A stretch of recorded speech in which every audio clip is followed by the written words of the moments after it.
কেমন কাটত তার ছোটবেলার গল্প কেউ জানত না। অংশের জন্মের কয়েক বছর পরই তার মা তার বাবার কাছ থেকে বিবাহ বিচ্ছেদ নিয়েছিলেন। তার বাবা ছিলেন অর্জুন শান্তিনাথ। হ্যাঁ, এই কোম্পানিরই মালিক। কিন্তু এই কথা কেউ জানত না, অংশু নিজেও না। তালাকের পর মা তার বাপের বাড়ি ফিরে এসেছিলেন, তার বৃদ্ধ বাবা অর্থাৎ অংশের নানার সঙ্গে থাকতে। অংশের নানা একটি ছোট গ্যারেজ চালাতেন। বলার মতো অংশের মায়ের পৃথিবী ছিল অংশু, কিন্তু তিনি প্রায়ই অসুস্থ থাকতেন। বিচ্ছেদের ধাক্কা তিনি সহ্য করতে পারেননি। শ্বাসকষ্ট হওয়া, শরীরে ব্যথা থাকা, এই ধরনের অনেক রোগ তাকে পেয়ে বসেছিল, আর চিকিৎসা খুব ব্যয়বহুল ছিল।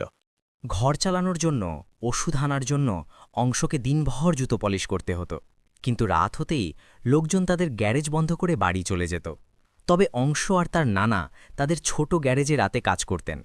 তিনি অংশকে শেখাতেন কিভাবে মেশিন চালাতে হয়, কিভাবে সেগুলো ঠিক করতে হয়। অংশের নানা ছিলেন পুরনো দিনের মেকানিক।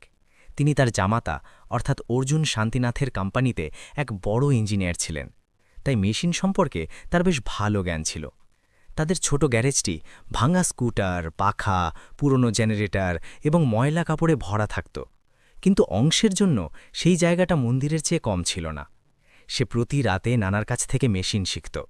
প্যাঁচ কিভাবে ঘুরতে হয়, কারেন্ট কোথা থেকে আসে, কোড কিভাবে পড়তে হয়, সব কিছু।